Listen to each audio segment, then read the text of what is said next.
el libro más leído por todas las generaciones, la luz que alumbra tu camino, el alimento que fortalece tu espíritu. Narrado por Wendy Necio Sub, la Biblia en 365 días. 24 de junio, día 175 de este viaje emocionante de fe por la Biblia en 365 días. Nuestro tema de hoy es confianza sobrenatural en medio de lo imposible. Nuestras lecturas para el día de hoy son Segunda de Reyes capítulo 6, verso 1 hasta el capítulo 7, verso 20. Hechos capítulo 15, versos del 36 hasta el capítulo 16, verso 15. Salmos 142, versos del 1 al 7 y Proverbios capítulo 17, versos 24 y 25. Hoy quiero hablarte de algo que todos enfrentamos en algún momento. Esos días donde todo parece cerrado, todo está bloqueado, nos sentimos desmoronar. Pero ahí mismo, en medio del dolor, Dios está haciendo algo invisible, algo eterno y también sobrenatural. Es en Segunda de Reyes donde una hacha prestada cae al río y flota, como respuesta a una oración sencilla. Eliseo ve ángeles donde otros solo ven enemigos. Samaria, sitiada por el hambre, recibe una promesa absurda: mañana todo cambiará. Y en el Nuevo Testamento, Pablo es guiado por un no del Espíritu Santo, pero solo para encontrar a una mujer junto al río que abriría las puertas del Evangelio en Europa. Nada está fuera del plan de Dios, aunque todo parecía estarlo. Hoy, el Espíritu Santo nos recuerda que cuando parece que todo se cierra, Dios está preparando algo mayor. Como dice el Salmo 142, sácame de la prisión para que yo pueda agradecerte. Y justo de eso se trata también un poco el testimonio que quiero compartir hoy. Viene desde México. Ella se llama Aileen. Tenía una carrera profesional brillante, pero fue despedida injustamente y su vida comenzó a desmoronarse. Perdió su independencia, amistades, enfrentó enfermedades familiares, conflictos con su padre y la muerte de su abuelo. Incluso su relación amorosa, con planes de matrimonio, terminó. En su quebranto, ella le gritó a Dios que ya no quería vivir. Se sintió abandonada, enojada, confundida. Pero en medio de ese abismo, Aileen reconoció que había vivido autosuficientemente, creyendo que sus logros eran solo suyos. Y en medio de su dolor, Dios le mostró que no la estaba castigando, la estaba rescatando de su propia autosuficiencia para enseñarle a depender completamente de él. A fines del año encontró este podcast. Cada episodio era como una carta directa de Dios. Y entonces comenzaron los milagros. Consiguió trabajo en una consultora que asesora al banco más importante de México. Su emprendimiento, ese que solo era un sueño, empezó a tomar forma. Su hermana, que tenía síntomas de lupus, fue descartada médicamente. El mismo día que ella escuchó: no tengas miedo, solo ten fe, ella será sanada. Hoy Aileen entiende que Dios no le estaba quitando cosas, sino redireccionando su historia. Aunque aún hay heridas, ahora vive con fe, sabiendo de que va rumbo a su tierra prometida. Acompáñame en una oración. Señor, gracias, porque aun cuando no entendemos tus caminos, sabemos que tú nunca nos dejas. Cuando todo parece perdido, tú estás más cerca de lo que nosotros imaginamos. Abre nuestros ojos como lo hiciste con el siervo de Eliseo. Danos fe como la de los leprosos que se levantaron sin fuerzas, pero con esperanza. Y enséñanos, como Aileen, que la dependencia en ti es el lugar más seguro del mundo. Hoy oramos con toda nuestra fe. En el nombre de Jesús. Amén. Ahora te pido que agarres tu Biblia, tu lapicero, le pidas al Espíritu Santo que te hable, te abroches los cinturones. Comenzamos. Segunda de Reyes capítulo 6. Cierto día, el grupo de profetas fue a ver a Eliseo para decirle: Como puedes ver, este lugar donde nos reunimos contigo es demasiado pequeño. Bajemos al río Jordán, donde hay bastantes troncos. Allí podremos construir un lugar para reunirnos. Me parece bien, les dijo Eliseo. Vayan. Por favor, ven con nosotros, le dijo uno de ellos. Está bien, iré, contestó él. Entonces Eliseo fue con ellos. Una vez que llegaron al Jordán, comenzaron a talar árboles. Pero mientras uno de ellos cortaba un árbol, la cabeza de su hacha cayó al río. ¡Ay, Señor!, gritó. Era un hacha prestada. ¿Dónde cayó?, preguntó el hombre de Dios. Cuando le mostró el lugar, Eliseo cortó un palo y lo tiró al agua en ese mismo sitio. Entonces la cabeza del hacha salió a flote. «Agárrala», le dijo Eliseo. Y el hombre extendió la mano y la tomó. Cada vez que el rey de Aram entraba en guerra con Israel, consultaba con sus funcionarios y les decía: «Movilizaremos nuestras fuerzas en tal y tal lugar». Sin embargo, de inmediato, Eliseo, hombre de Dios, le advertía al rey de Israel: «No te acerques a ese lugar cuando allí los arameos piensan movilizar sus tropas». Entonces, el rey de Israel mandaba un aviso al lugar indicado por el hombre de Dios. Varias veces Eliseo le advirtió al rey para que estuviera alerta en esos lugares. Esa situación disgustó mucho al rey de Aram y llamó a sus oficiales y les preguntó: «¿Quién de ustedes es el traidor? ¿Quién ha estado informándole al rey de Israel acerca de mis planes?» «No somos nosotros, mi señor el rey», respondió uno de los oficiales. Eliseo, el profeta de Israel, le comunica al rey de Israel hasta las palabras que usted dice en la intimidad de su alcoba. «Vayan a averiguar dónde está», les ordenó el rey, «para mandar soldados a capturarlo». Luego le avisaron: «Eliseo está en Dotán». Así que una noche, el rey de Aram envió un gran ejército con muchos caballos y carros de guerra para rodear la ciudad. Al día siguiente, cuando el sirviente del hombre de Dios se levantó temprano y salió, había tropas, caballos, carros de guerra por todos lados. «Oh Señor, ¿qué vamos a hacer ahora?», gritó el joven Eliseo. «No tengas miedo», le dijo Eliseo. «Hay más de nuestro lado que del lado de ellos». Marca ese verso 16. Entonces Eliseo oró: «Oh Señor, abre los ojos de este joven para que vea». Así que el Señor abrió los ojos del joven, y cuando levantó la vista, vio que la montaña alrededor de Eliseo estaba llena de caballos y de carros de fuego. Cuando el ejército arameo avanzó hacia él, Eliseo rogó: «Oh Señor, haz que ellos queden ciegos». Entonces el Señor los hirió con ceguera, tal como Eliseo había pedido. Luego Eliseo salió y les dijo: «Ustedes vinieron por el camino equivocado. Esta no es la ciudad correcta. Síganme y los llevaré a donde está el hombre que buscan». Y los guió a la ciudad de Samaria. Apenas entraron en Samaria, Eliseo pidió en oración: «Oh Señor, ahora ábreles los ojos para que vean». Entonces el Señor les abrió los ojos y se dieron cuenta de que estaban en el centro de la ciudad de Samaria. Cuando el rey de Israel los vio, gritó a Eliseo: «¿Los mato, padre mío? ¿Los mato?». «Claro que no», contestó Eliseo. «¿Acaso matamos a los prisioneros de guerra? Dales de comer y de beber y mándalos de regreso a su casa con su amo». Entonces el rey hizo un gran banquete para ellos y luego los mandó de regreso a su amo. Después de este incidente, los saqueadores arameos se mantuvieron lejos de la tierra de Israel. Sin embargo, tiempo después, el rey de Aram reunió a todo su ejército y sitió Samaria. Como consecuencia, hubo mucha hambre en la ciudad.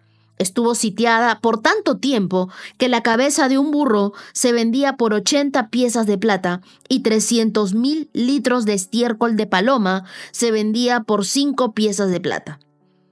Cierto día, mientras el rey de Israel caminaba por la muralla de la ciudad, una mujer lo llamó. «Mi señor, el rey, por favor, ayúdeme», le dijo.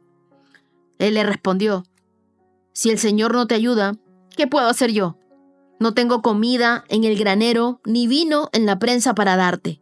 Pero después el rey le preguntó: «¿Qué te pasa?». Ella contestó: «Esta mujer me dijo: Mira, comámonos a tu hijo hoy y mañana nos comeremos al mío. Entonces cocinamos a mi hijo y nos lo comimos. Al día siguiente yo le dije, mata a tu hijo para que nos lo comamos, pero ella lo había escondido. Cuando el rey oyó esto, rasgó sus vestiduras en señal de desesperación. Y como seguía caminando por la muralla, la gente pudo ver que debajo del manto real tenía tela áspera puesta directamente sobre la piel. Entonces el rey juró, que Dios me castigue y aún me mate si hoy no separo la cabeza de Eliseo de sus hombros.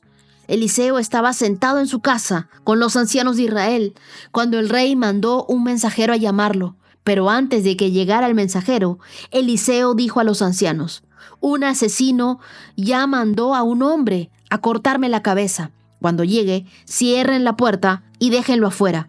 Pronto oiremos los pasos de su amo detrás de él. Mientras Eliseo decía esto, el mensajero llegó y el rey dijo, todo este sufrimiento viene del Señor. ¿Por qué seguiré esperando al Señor? Segunda de Reyes, capítulo 7. Eliseo le respondió, escuche el mensaje del Señor. Esto dice el Señor.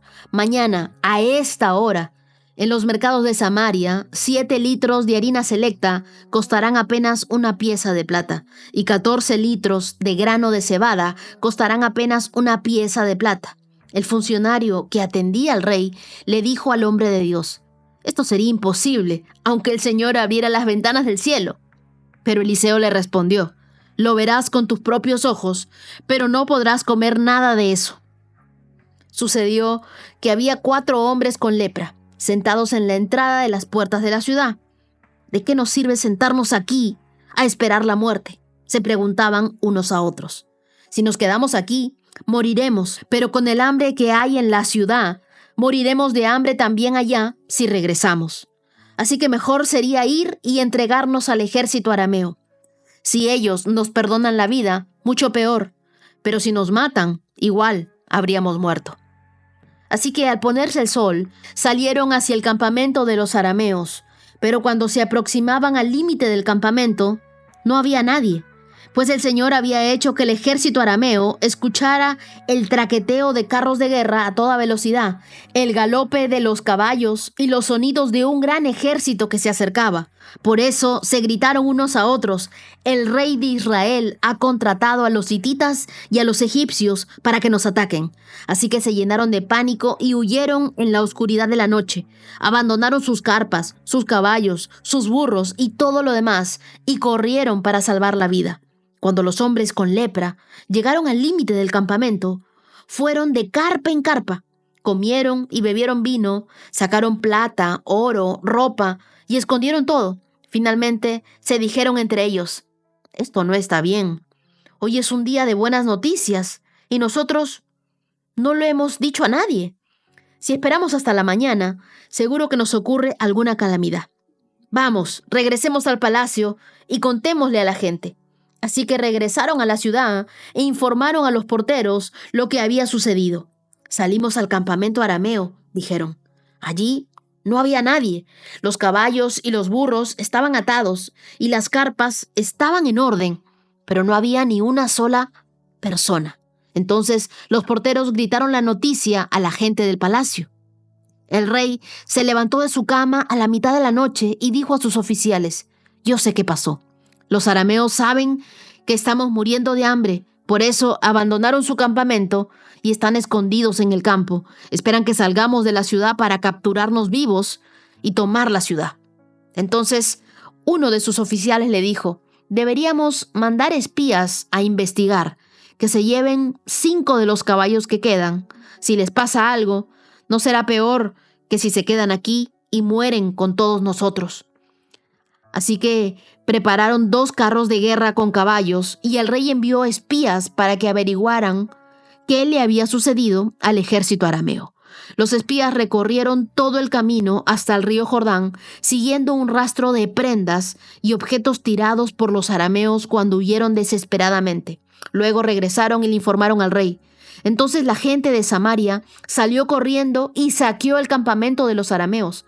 Así se cumplió ese día, tal como el Señor había prometido, que se venderían 7 litros de harina selecta por una pieza de plata y 14 litros de grano de cebada por una pieza de plata. El rey asignó al funcionario que lo atendía para que controlara a las multitudes en la puerta.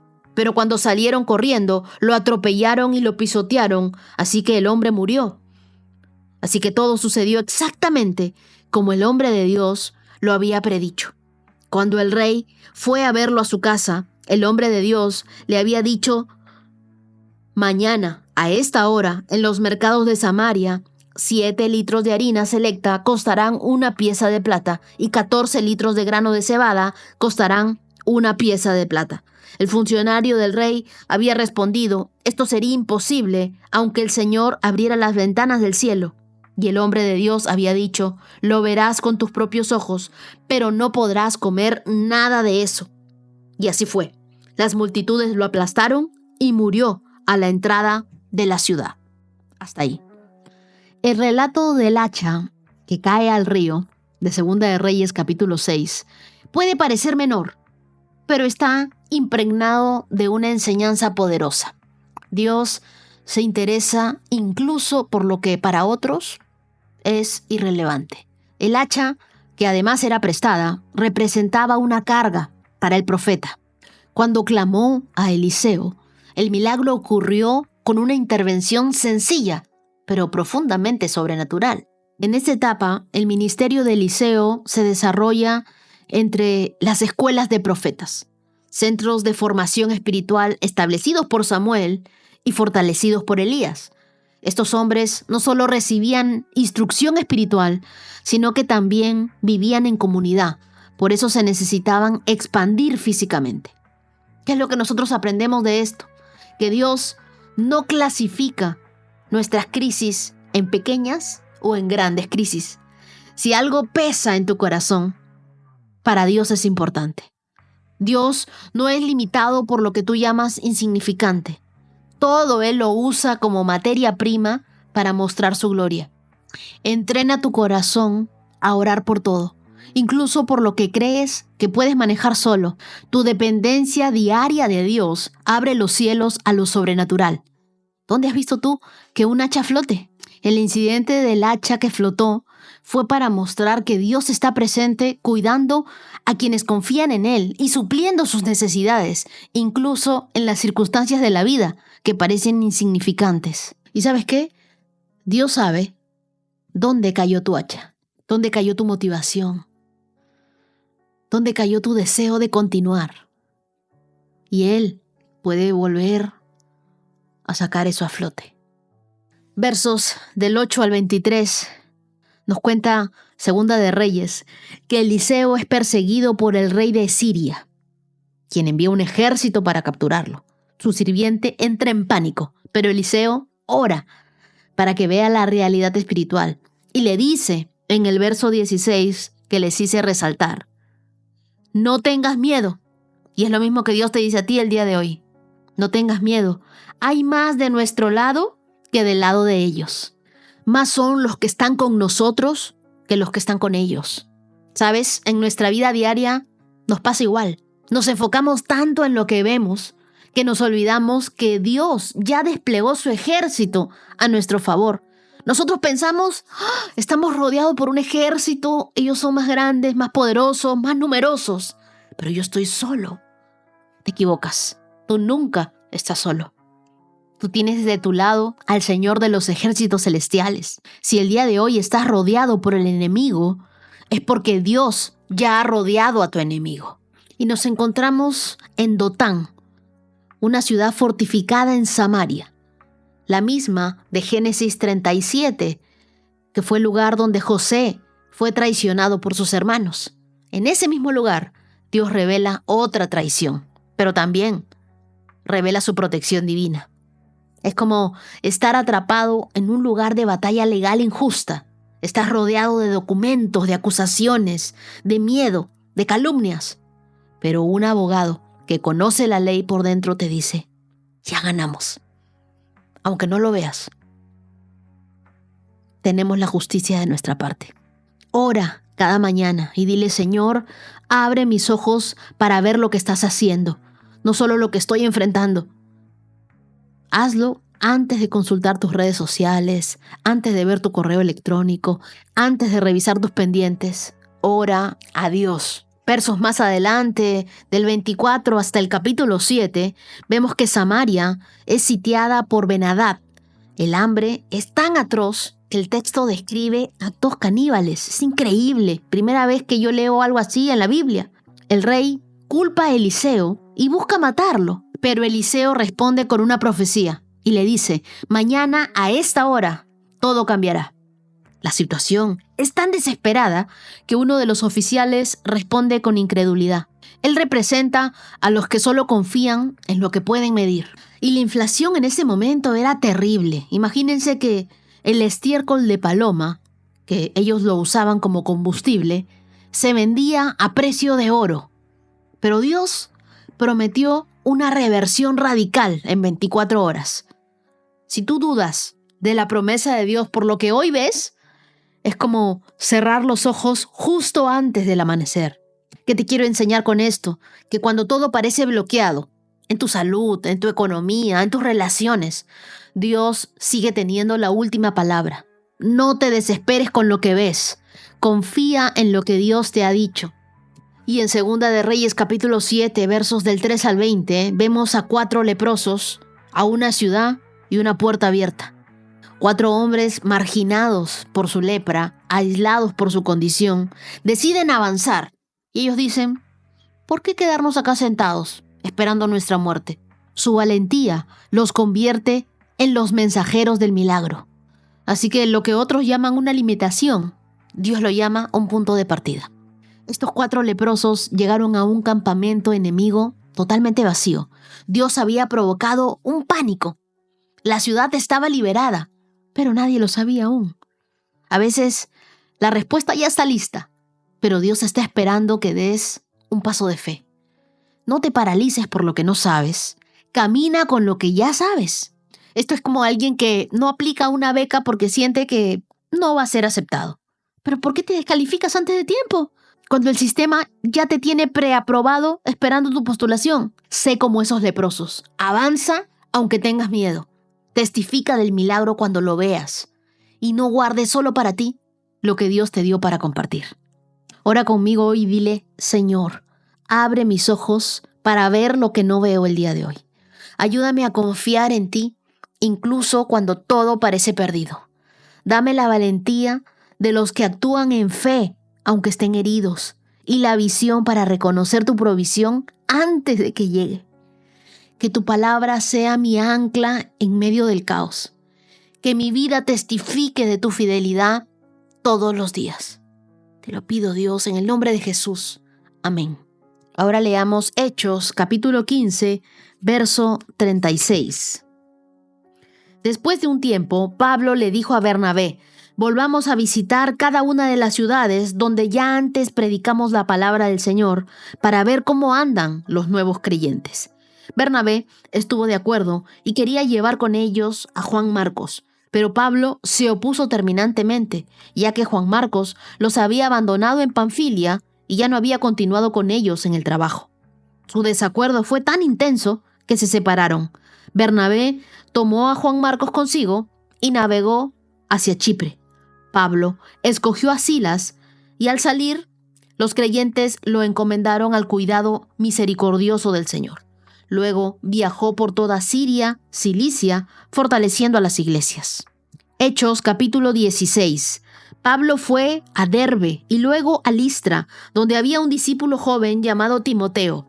Su madre era una creyente judía, pero su padre era griego. Los creyentes de Listra e Iconio tenían un buen concepto de Timoteo, de modo que Pablo quiso que él los acompañara en el viaje.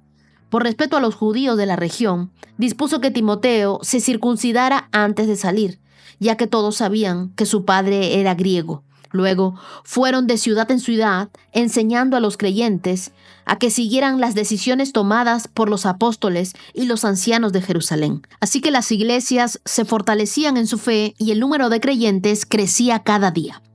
Luego, Pablo y Silas viajaron por la región de Frigia y Galicia, porque el Espíritu Santo les había impedido que predicaran la palabra en la provincia de Asia en ese tiempo. Luego, al llegar a los límites de Misia, se dirigieron al norte hacia la provincia de Bitinia. Pero de nuevo, el Espíritu de Jesús no les permitió ir allí. Así que siguieron su viaje por Misia hasta el puerto de Troas. Esa noche, Pablo tuvo una visión. Puesto de pie, un hombre de Macedonia, al norte de Grecia, le rogaba: «Ven aquí a Macedonia y ayúdanos». Entonces, decidimos salir de inmediato hacia Macedonia, después de haber llegado a la conclusión de que Dios nos llamaba a predicar la buena noticia allí. Subimos a bordo de un barco en Troas, navegamos directo a la isla de Samotracia y al día siguiente desembarcamos en Neápolis. De allí llegamos a Filipos, una ciudad principal de ese distrito de Macedonia y una colonia romana, y nos quedamos allí varios días. El día de descanso, nos alejamos un poco de la ciudad y fuimos a la orilla de un río, donde pensamos que la gente se reuniría para orar, y nos sentamos a hablar con unas mujeres que se habían congregado allí. Una de ellas era Lidia, de la ciudad de Tiatira, una comerciante de tela púrpura muy costosa, quien adoraba a Dios. Mientras nos escuchaba, el Señor abrió su corazón y aceptó lo que Pablo decía.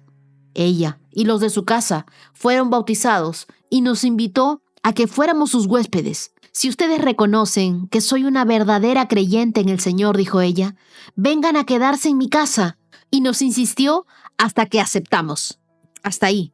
Qué increíble que veamos esto en la Biblia. Pablo y Bernabé, dos gigantes de la fe, enfrentan un fuerte desacuerdo por la participación de Juan Marcos. El conflicto fue tan agudo que decidieron separarse. ¿Qué nos enseña esto? Que la diferencia no siempre es señal de derrota. Dios puede redirigir caminos sin romper su plan. El viaje misionero anterior había sido juntos. Bernabé, más pastoral, quería restaurar a Marcos. Pablo, más estratégico, prefería no arriesgar. Y esto revela los distintos dones y temperamentos, incluso entre líderes ungidos. Cuando una relación ministerial o de trabajo se fractura, no siempre podemos achacarle todo al enemigo. A veces es Dios ampliando la misión.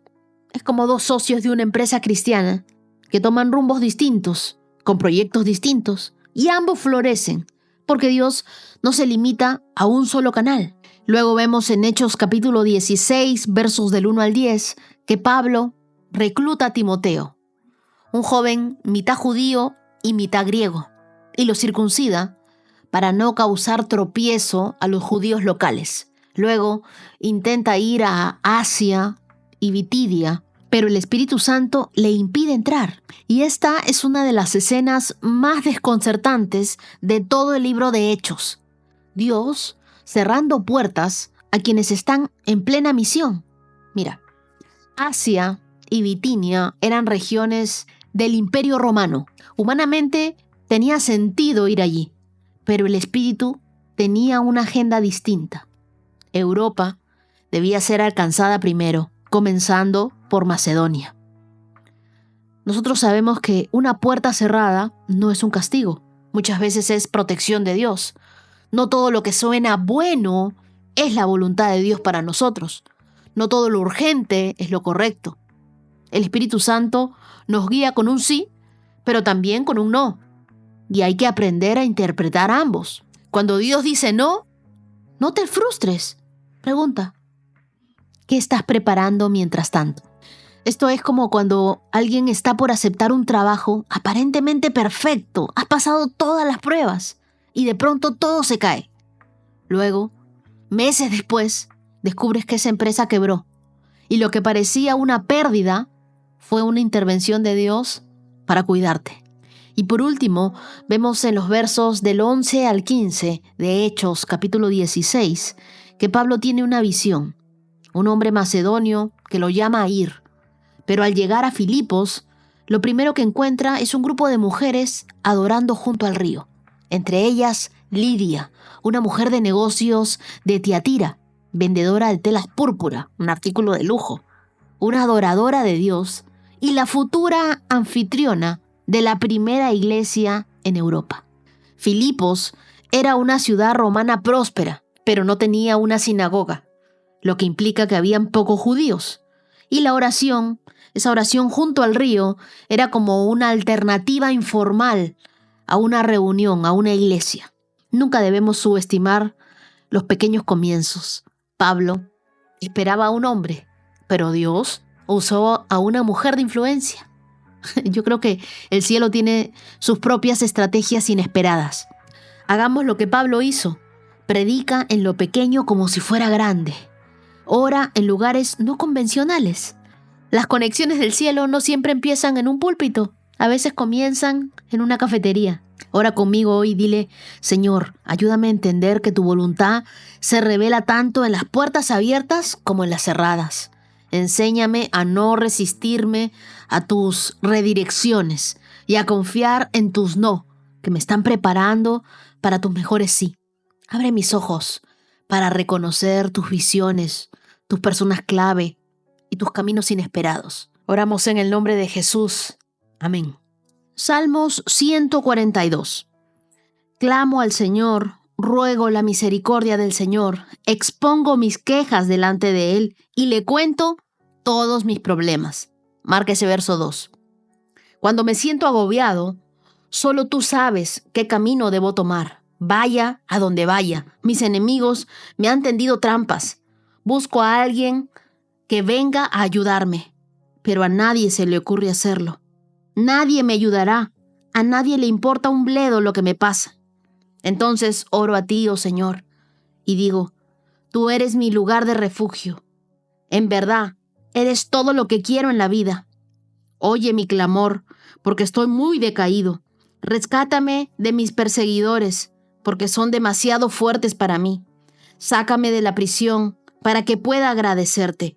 Los justos se amontonarán a mi alrededor, porque tú eres bueno conmigo. Este salmo es atribuido a David y fue escrito cuando estaba en la cueva. Mira, la primera parte del salmo dice acerca de su experiencia en la cueva. Oración. Probablemente se refiere a uno de los momentos críticos en su vida, cuando se escondía en la cueva de Adulam, que ya lo leímos en 1 Samuel, capítulo 22, verso 1. O de repente estaba en la cueva de Engadi, que está en 1 Samuel, capítulo 24, verso 1.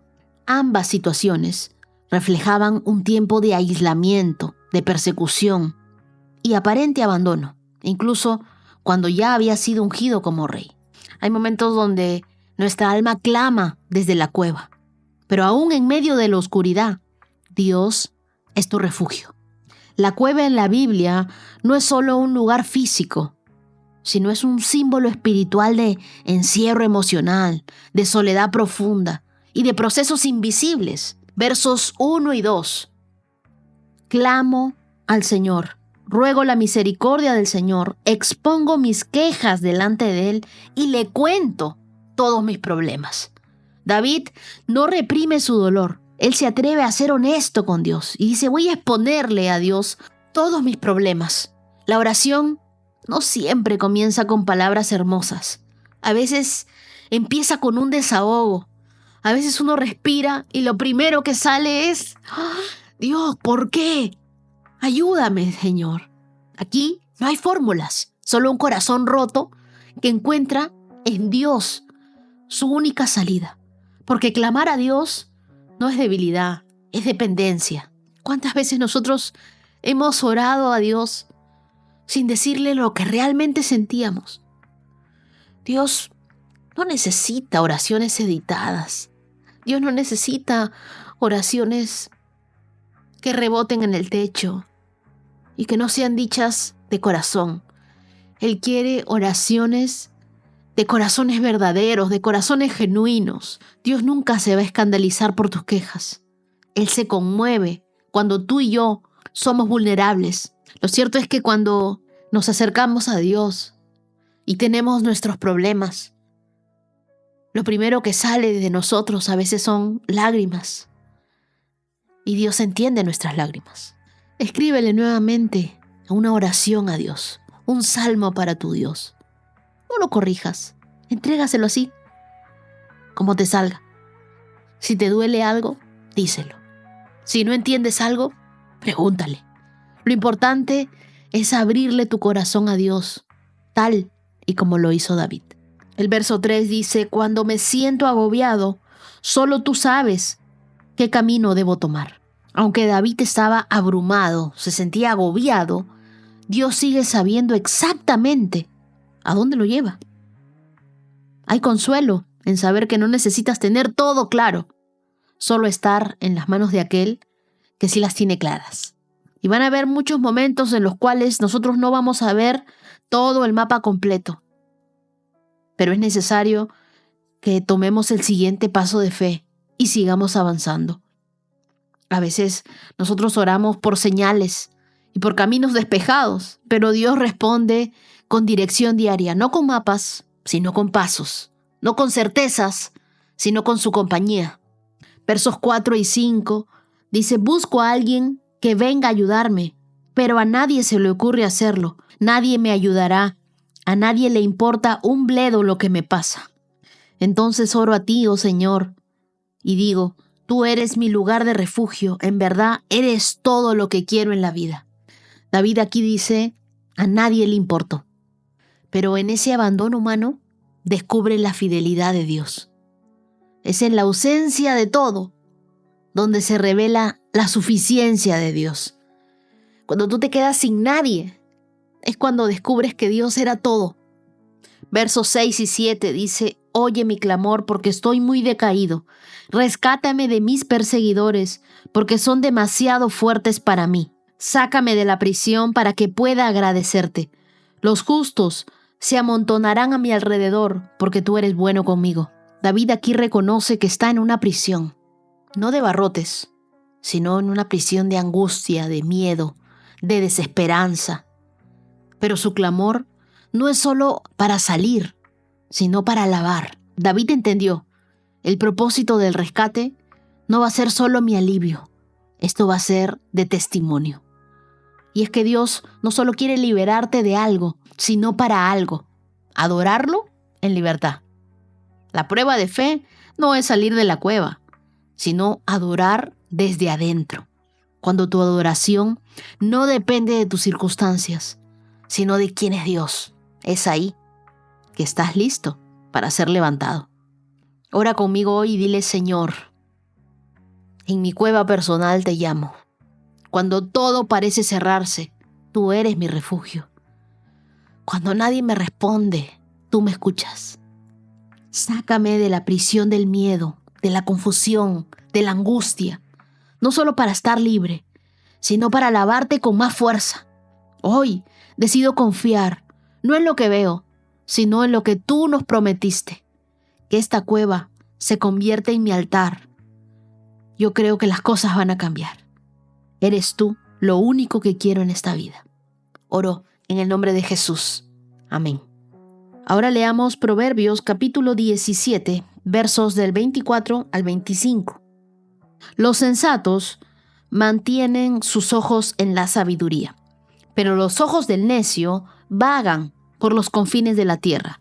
Los hijos necios traen dolor a su padre y amargura a la que los dio a luz. Cuando la Biblia nos habla de los sensatos, nos habla de los sabios. Son los sabios los que tienen sus ojos en la sabiduría, pero los ojos del necio vagan por los confines de la tierra. Entonces, mientras que el sabio tiene dirección, el necio tiene distracción. En otras palabras, la gente exitosa se enfoca en lo importante, no en lo urgente. El sabio prioriza el destino. El necio se va a distraer con el paisaje. El día de hoy vivimos en una cultura de notificaciones, de velocidad, de sobrecarga de estímulos. Este versículo nos llama a volver al enfoque eterno, vivir con propósito, no por presión. El sabio edifica su día con intención. El necio solo va a reaccionar. Empieza tu día con una oración enfocada. Señor, muéstrame qué debo priorizar hoy para avanzar hacia lo que tú sembraste en mí. Ayúdame a no perder el tiempo, a no distraerme con cualquier cosa. Ayúdame a estar enfocado. En el nombre de Jesús, amén. Y el verso 25 dice: los hijos necios traen dolor a su padre y amargura a la que los dio a luz. En los tiempos bíblicos, los hijos eran vistos como herencia del Señor y como portadores del legado familiar. Que uno tomara un camino torcido traía no solo tristeza emocional, sino también vergüenza social. Pero aún más, provocaba una desconexión espiritual que afectaba la armonía del hogar. Como padres, como mentores, no solo debemos orar por nuestros hijos, sino moldear sabiduría con nuestras propias decisiones. La herencia más poderosa que tú vas a dejarles no es económica, es espiritual. Los hijos escuchan más nuestras decisiones que nuestras palabras. Es como tener un jardín hermoso y ver que una planta se marchita porque se desconectó de la raíz. No es por falta de belleza, es por falta de conexión. No te rindas si tienes un hijo o un ser querido que está actuando con necedad. Ora por sabiduría, no solo por corrección. Acompáñalo con verdad, pero también con ternura. La sabiduría se transmite más con la presencia que con la presión. Ora conmigo y dile: Dios, dame una visión clara para no divagar sin propósito. Líbrame de la distracción disfrazada de productividad y enséñame a enfocar mi vida en ti y no en lo inmediato. Si he causado dolor con mis decisiones necias, dame la humildad para cambiar. Oro también por mis hijos, por mis sobrinos, por mis discípulos, por jóvenes a los cuales acompaño, que guío, que discipulo. Que tu sabiduría los abrace antes que la necedad los aleje. Que mi vida sea un ejemplo de enfoque, de humildad, de verdad. Gracias, Dios. Oramos en el nombre de Jesús. Amén. Día 175. Check. Y antes de terminar, quiero agradecer con todo mi corazón a Blanca y Anet por su generosidad. Gracias por sembrar con amor en este ministerio. Oro para que Dios bendiga tus días con provisión sobrenatural, con paz abundante y con respuestas que confirmen que Él está contigo en cada paso. Y también quiero celebrar a los que hoy, 24 de junio, están cumpliendo años. Feliz cumpleaños para Joana desde Tijuana, Baja California. Que el Señor bendiga tus pasos y tus proyectos. Feliz cumpleaños para Adriana Gutiérrez de Valledupar, Colombia. Que el amor de Dios sea tu fuerza cada día y que tu fe crezca más fuerte. Feliz cumpleaños para Marco Antonio en tus 17 años. Marco Antonio, esta es una etapa llena de propósito, de identidad y de visión. Que descubras quién eres en Dios y que lo sigas con valentía. Este solo es el comienzo de algo grande. Feliz cumpleaños para Sara Valentina, que cumple 12 años desde Santander, Colombia. Sara, que nunca dejes de soñar y que tu corazón siga tan lleno de luz como hoy. Eres una princesa amada por Dios y un regalo para todos los que te rodean. Feliz cumpleaños para Alcira Ávila en Bogotá, Colombia. Que este año sea de salud renovada, de puertas abiertas y de una alegría restaurada. Y también celebro el 3er aniversario de matrimonio de Bárbara y Sergio desde Costa Rica. Que Dios continúe siendo el cimiento de su hogar. Que la gracia, el perdón y el amor incondicional crezcan entre ustedes. Feliz cumpleaños para Rey Antonio Delgado desde Ecuador. Tus hijos me pidieron saludarte con mucho amor hoy y quiero orar para que la presencia de Dios sea tu guía, tu consuelo y tu fuerza. Feliz cumpleaños para Livia Alarcón en Maracaibo, Venezuela. Livia, que el Señor multiplique la paz en tu casa y la esperanza en tu corazón. Feliz cumpleaños para Juan Isael, que cumple hoy 10 años. Juanito, que crezcas en sabiduría, en alegría, en el favor de Dios. Eres un niño valiente y muy especial para Dios. Feliz cumpleaños para Stevenson Vargas Muñoz desde Bogotá.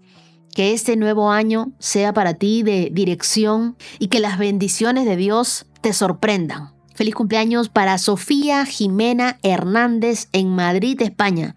Sofía, que la gracia de Dios te alcance en cada rincón de tu vida allá donde estás. Que este nuevo año traiga nuevas oportunidades y promesas cumplidas. Y a todos ustedes, querida comunidad, quiero recordarles que estamos en el mes del Dios que cumple sus promesas. Él no ha acabado con nosotros. Él tiene más todavía. Nos encontramos el día de mañana. Bendiciones. 365 con Dios, con Wendy Necio Sub.